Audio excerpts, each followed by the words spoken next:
Padre Manolo, ¿qué tal? ¿Cómo vamos? ¿Qué tal? Buenas noches. Qué gusto recibirte. Igualmente, estar aquí. ¿Cómo debe decirse? ¿Felices Pascuas o Feliz Pascua?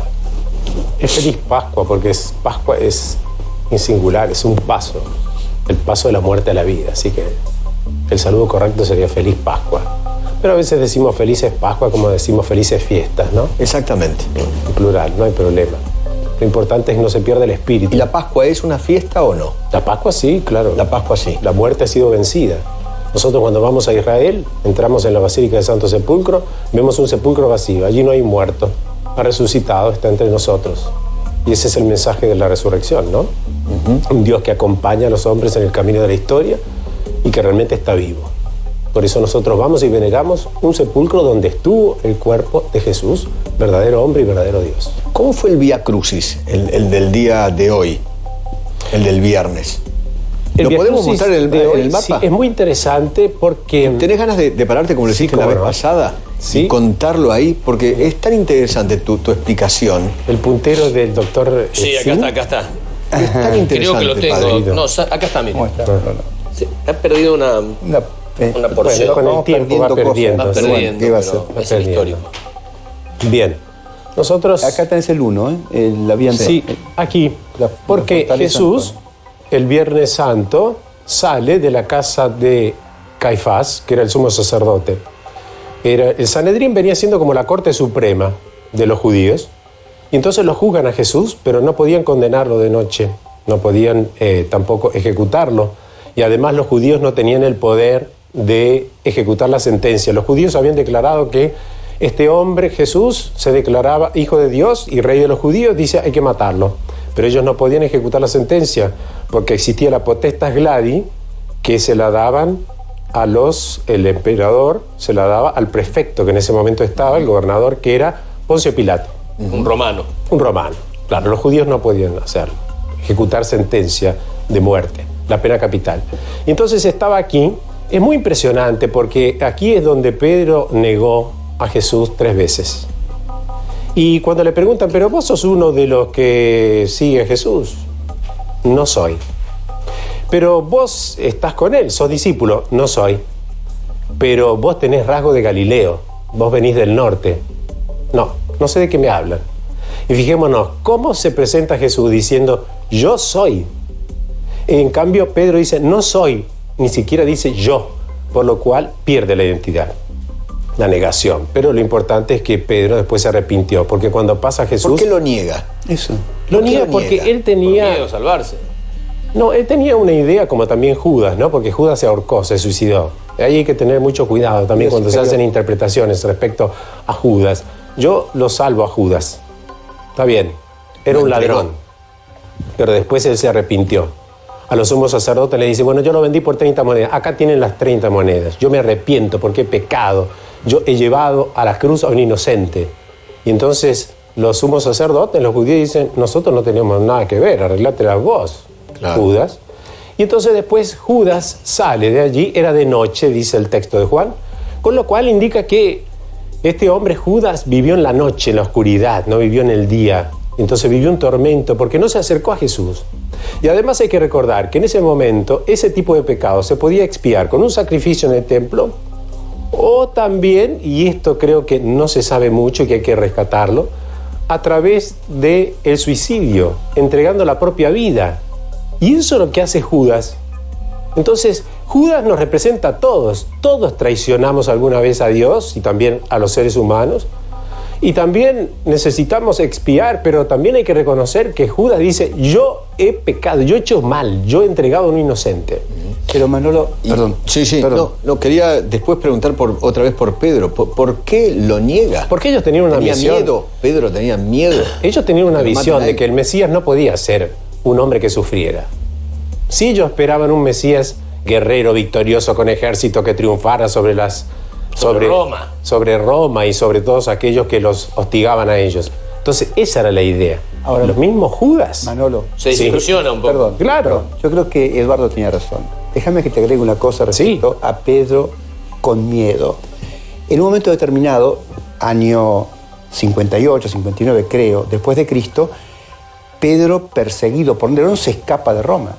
Sí, se va de Roma y encuentra en el camino a Jesucristo, el Quo Vadis, claro, que le pregunta, Quo Vadis Domine, ¿dónde vas, Señor? ¿Dónde vas? Y lo ve a Jesucristo volviendo a Roma, y él entonces vuelve a Roma, pero algún miedito tenía porque se quería escapar. Se quería escapar, pero después dio un testimonio excelente, porque él pidió que cuando lo crucifican, muere mártir, no se consideraba digno de morir así, sino cabeza abajo. Sí. Porque por, si eso yo no soy capaz. por eso el Papa se acuesta. Sí, hoy nos postramos, todos los sacerdotes que tuvimos la celebración de la Pasión, como un signo de humildad frente a un Cristo que está sufriendo. Y además pensemos nosotros, cuando Jesús llega aquí, llega con un dolor muy grande, porque en el Getsemaní vive el dolor del alma. Padre, si es posible, aleja de mí este cáliz, suda sangre. Se produce un fenómeno que es hematohidrosis. El doctor sabe mejor que yo, pero se produce una congestión de los vasos sanguíneos y después explotan y por las glándulas sudoríparas se derrama la sangre. Ponete del otro lado del wall. Y quiero que nos expliques esto. Sí. Esta ceremonia, cuando el Papa, no sé, se hinca, se postra. Aquí está el predicador de la Casa Pontificia, que todos los Viernes Santos el Papa no predica, lo hace él, que es un franciscano que se llama Raniero Cantalamessa. El que estaba en el micrófono. Exacto. Claro. Y entonces ahí va el Papa. Hay un signo, un gesto que por primera vez lo hizo un Papa, que es Francisco, de que está en el 2013. ¿Qué significa esto? Eso significa un signo de humildad frente a un Cristo que muere. Y muere humillado. No muere como un rey victorioso. Y entonces eso es un signo de humildad. Eso lo hemos hecho todos esta tarde en las iglesias. Okay. Y un signo, el Papa se saca el anillo. El Viernes Santo no tiene el anillo del pastor. Con lo cual significa, Cristo está en la cruz, yo no puedo llevar un anillo. Claro. Es un signo de desprendimiento. Bueno, sigamos con el Vía Crucis. Sigamos. Estábamos en Y Antonia. llega allí porque era la casa del sumo sacerdote Caifás. ¿Y después? Y entonces no lo pueden condenar de noche. Y entonces lo introducen en un pozo. Allí estaba Jesús en un pozo, y seguramente que habrá rezado como buen judío el Salmo 87. Mi vida es como estar en un pozo sumergido. Después lo sacan a la mañana. Cuando Jesús sale, descubre a Pedro, lo mira, y Pedro se larga a llorar, porque se arrepintió. La cuestión es que Pedro se dejó mirar por Cristo. Judas no fue en busca de Jesús. Y termina suicidándose.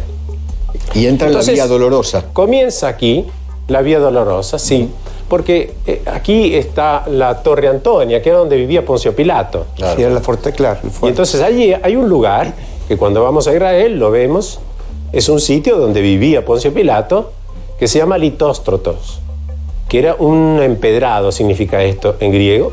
Eran las piedras, y allí vemos las piedras donde se burlaban de Jesús, lo escupían, los soldados jugaban en el piso, en el suelo, y Jesús comienza aquí.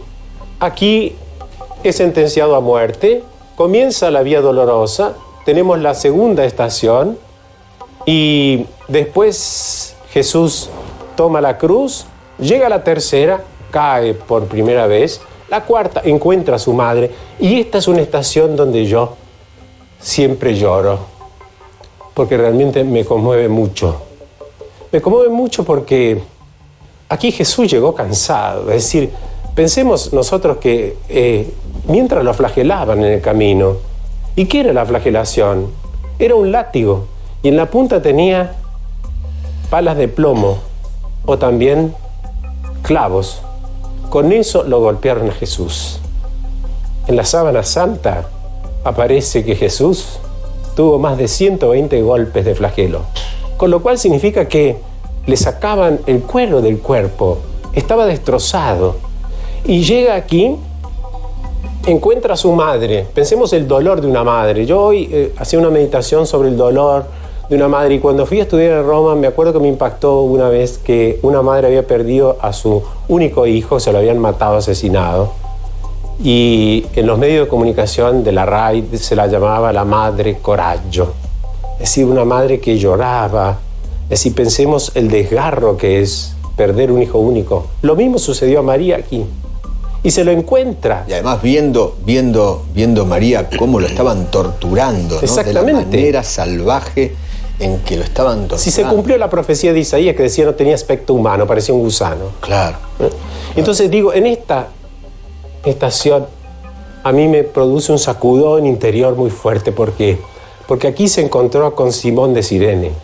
Simón de Cirene venía del campo y vio que Jesús no daba más. Le dicen, ¿por qué no lo ayudas? Y Simón deja todo lo que estaba haciendo. Es decir, nosotros que estamos siempre preocupados con el reloj, que continuamente estamos mirando el celular. Por los soldados, no fue obligado por los soldados romanos, lo hizo él. No, los soldados le dijeron, ayúdalo. Perfecto. Ayudarlo, y entonces allí, digo, no estaba mirando, no tenía reloj seguramente, pero digo, no estaba pensando, voy a llegar a mi casa, voy a descansar, voy a alimentarme, no, lo ayudó. Es decir, yo creo que en esta sociedad indiferente, nosotros tenemos que aprender de Simón de Cirene. Es decir, dejar de estar mirando continuamente el reloj. La caridad no tiene horario. Si alguien me llama a mí para asistir a un enfermo, yo tengo que dejar todo lo que estoy haciendo y tengo que ayudar a esa gente. O también al pobre que necesita mi ayuda. La solidaridad, sobre todo en estos tiempos. Es interesante porque en el Vía Crucis, el Papa le pidió a una hermana, Sor Eugenia Bonetti, una monja de 80 años que trabajó 24 años en Kenia.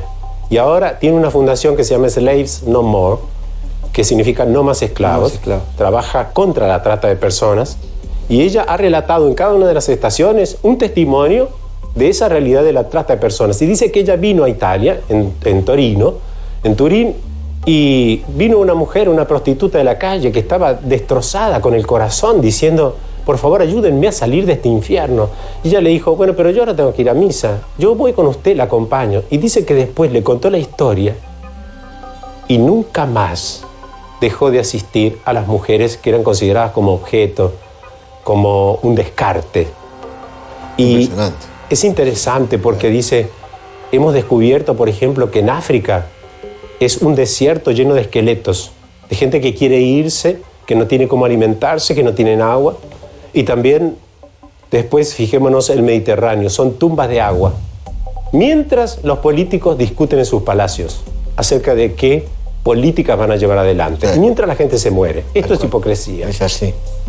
Y digo, aquí me emociona mucho, lo mismo que en la sexta estación, que es cuando se encuentra con la Verónica, que le seca el rostro. ¿Vos crees eso de la Verónica? Yo no creo que aún hoy esté el paño con el cual se secó la llaga de Jesús. Hay un santuario en Italia, en Manopello. Yo fui, mira, acá tengo la imagen. En Pescara, Italia. Sí, yo fui. Y la imagen del manto de la Verónica, el pan de la Verónica es este. Sí. No sé si quieren mostrarlo. Yo respeto... Perdón. Ahí, acá. Así se ve. ¿Así se ve el paño? Sí. Respeto a la veneración. Ahora, no sé si creer que ese es el paño. Yo creo que no. Lo mismo que, por ejemplo, cuando se incendió Notre Dame, estaban hablando de la corona de espinas. Y la corona de espinas no era circular, era un casquete de espinas. Claro. Entonces era como una especie de gorro, pero con unas espinas tremendas de grandes que le clavaban en la cabeza. Pensemos, Jesús tenía más de 120 golpes de flagelo, más el hecho de estar coronado de espinas. Más llevar el peso. Más llevar el peso de la cruz. ¿Cuánto pesaba la cruz? Y la cruz, él llevaba el patíbulo, que es la parte de los hombros. Sí. Porque cuando llegó al Gólgota, allí estaba el palo vertical. Ahí se coloca la cruz, empiezan a crucificarlo, y allí se produce ese gran misterio del dolor humano, digamos que recoge Jesús todos nuestros dolores. Entonces va recorriendo esta vía dolorosa, después la tercera caída, después el encuentro con las mujeres, después Jesús es llevado al Gólgota, y aquí nosotros recordamos en esas 4 últimas estaciones el momento más duro de Jesús.